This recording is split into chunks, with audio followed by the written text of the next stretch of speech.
We're going to talk about 7 silent things that are eroding your relationship. And I'm going to get into each one, and then I'm going to tell you how to solve all of them with the same magic pill. I'm Paul Friedman. I founded the Marriage Foundation. It's my service. I am a lover of God. And when I was 21, I realized that I had 2 things to do in life. One is build my connection with God, and 2, serve others, because we're all brothers and sisters in this world. And I found this niche quite accidentally. I used to be a divorce mediator, and I got into that to help people through the divorce because the courts are so brutal. But in 2001, a couple asked me to help them save their marriage. And so I accepted the challenge and discovered, wow, marriage is nothing like what I thought it is. And so since 2001, we've been saving marriages. In 2009, a fellow mediator friend said, Paul, this stuff is amazing what you have. And he wrote out a check for $1,000. He said, let's set up a nonprofit. You got to share this stuff with the world. And I went, all right, I love it. I love it. So let's talk about the 7 signs, okay? And pardon me when I look down so I could see the screen on my computer so I know what number we're at. My memory's not as good as it used to be, and it's never been that good. Number 1, being too busy for each other. It's pretty obvious, isn't it? But, we start getting too busy for each other, and it's an interesting thing how the subconscious mind works. We still are thinking, oh, I'm totally in love. No, I would never leave her. I would never leave him. Our marriage is really good, but I have so much to do. And you somehow don't have as much time for each other as you used to have. Now, you might say, well, come on, that's life. Yeah, it isn't. What it is it's slowly pulling away. That's what number 1 is. You're slowly pulling away. You're too busy. Number 2, you're rushing to bed, to go to sleep, not to cuddle anymore, but to go to sleep. And your mind is saying, oh my God, I'm bushed. It's a long day. I'm tired. I just don't feel like cuddling. Really think about it. Think if your friend told you that, I just want to go to sleep. I don't want to cuddle anymore with my husband, with my wife. I just want to go to sleep. It's a sign. Got to pay attention to these subtle signs, which is why we're doing this particular video. Number 3, being overreactive. What do I mean by that? I mean, an example. Your spouse says, hey, we have to do something, and you go, I'm too busy for that. Why are you bugging me? Whoa, scared of you. And we have to watch ourselves to see what is actually going on here. Let me interrupt this for a moment to tell you, take advantage, go to our website and sign up for the 10 best do's and don'ts of marriage. Okay, number 4. Okay, it's a big word, apathy. What it really means is, I don't really care anymore. She wants to go be with her friends. That's fine. He wants to go golfing with his friends. That's fine. What it's really saying is, what's fine is, you're just not that excited about being together anymore. Now look, these are not marriage destroyers, okay? I don't want you to get all twisted around the axle on these. It's just something to pay attention to. But what's really important in this video is the solution. Okay, so stay tuned until the end because that's where I give you the solution. I'm not trying to get you to stay tuned to the end, but that's the order of things. Number 5. Okay, this could cover a lot of territory, but I'm just going to say you're seeing your spouse's flaws all the time. It's the first thing you notice when you see them is their flaws. Oh man, she's going on and on again. Oh God, why does he want me to do this? Da, da, da. You're seeing the flaws. You're not like the same person you used to be who is receptive, a good listener, a good payer attention to. It's getting different now. This is a little less than silent, but it's still one of those. Next, you're accepting life as it is. I created a catchphrase, and that is, don't accept mediocrity in your marriage and never give up. Those two are really important. Don't accept mediocrity. Everyone thinks, well, I got married, I didn't expect all this, but life is what it is. No, it's not. Again, we're going to cover this at the very end. And the last one, number 7, is preferring other people's company, where you'd really rather be with someone else than your spouse. You may not say it out loud, you may not even think it out loud, but actions speak louder than words, don't they? Okay, now what do we do about all this? First of all, how do we see it? Let's put it into a nutshell. The nutshell is that you're starting to see each other as instead of as, oh boy. Big difference, right? How does that happen?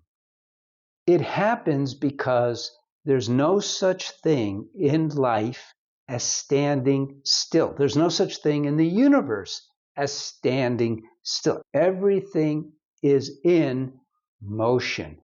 And when it comes to something that we're working on, it's either going forward or backward. If we're working on ourselves, trying to go to the gym, for instance, let's use that because everyone's doing that now. You're either building your endurance, you're either building up your heart and your lungs and your muscles, or you're slipping, right? There's no standing still. Marriage is the same way. Now, here is the key. We are not taught, I want you to hear this. This is very important. We are not taught about marriage. We're not. And yet we learn, if we go get a new job, we spend a week learning our new job, minimum. And here we're getting married. We don't have any insight into what marriage is all about. No one's teaching us about marriage. It's not your fault, is what I'm trying to say here. It is not your fault. So, marriage is intended to be amazing. It's intended to be amazing from day one till the end of your life and constantly growing in positivity. And if it's not happening, it's because we are not taught, hear this, to cultivate our love for each other. Cultivate our love for each other. Where have you heard this before? Nowhere. We're not taught it. But think about it. You get a plant, you take care of it. You get an animal, you take care of it. You get a kid, you take care of it. So in other words, what we do is we take care of everything, but not the most important person in our life, our spouse. We must strive to cultivate love. Now, it doesn't matter if you've been married 1 year, 10 years, or 40 years. We get emails all the time. By the way, you could write in, go to our website. There's an Ask a Counselor link. It's free. And people ask us all the time. And oftentimes it starts with, I've been married 40 years. I've been married 48 years. We've been married 22 years. We've been married 7 years. We've been married a year. People tell us how long. It doesn't make any difference. You're never too young or too old to learn marriage. And we're not even taught Marriage 101. So consider this your introduction to Marriage 101. Like the video. You know, everyone asks you to do that on YouTube now, and it's important for the algorithm. So like the video, but more important, subscribe to the video. Even more important than that, I want to hear what you think about this video. And other people may share their opinion about what they think about what you think, and then it gets fun.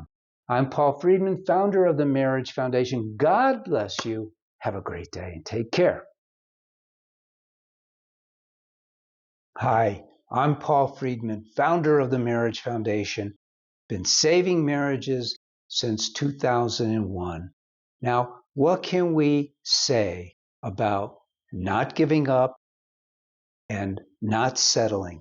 These are two big deals that for your marriage These are vital concepts, and they boil down to two things that we offer you. One are the books that we have.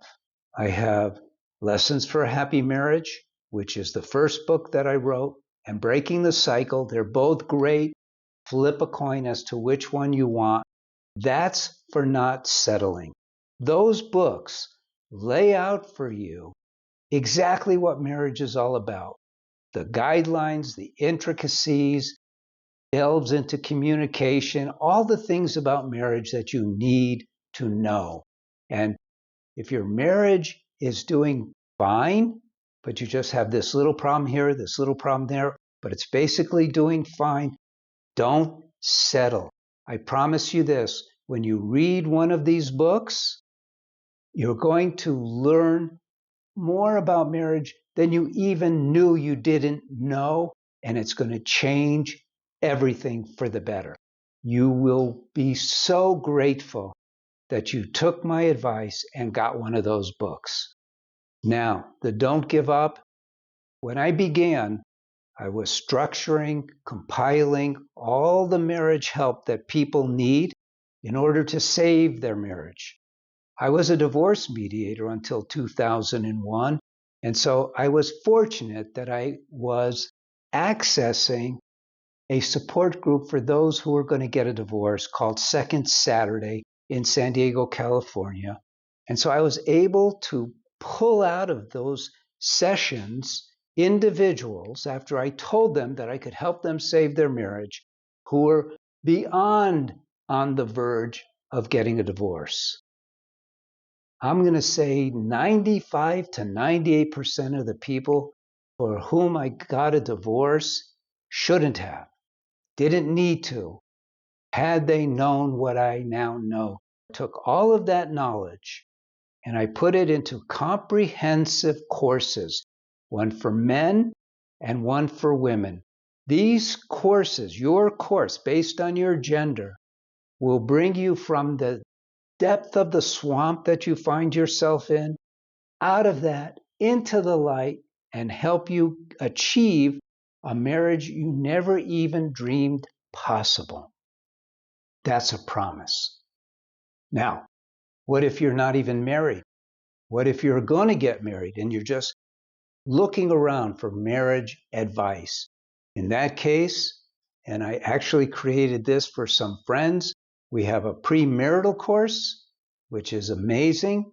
You'll never have a problem in your marriage. Well, like nobody ever has a problem, but you won't have any killer problems. You'll know how to be married to get the most out of your marriage. What if you're only dating? Then I have a course for you too. This one I actually created for my son, and it is a step-by-step process for you to attract your soulmate, and in the right way. I'm so glad that you found us. Please take advantage of that which we have to offer. We are here to serve you.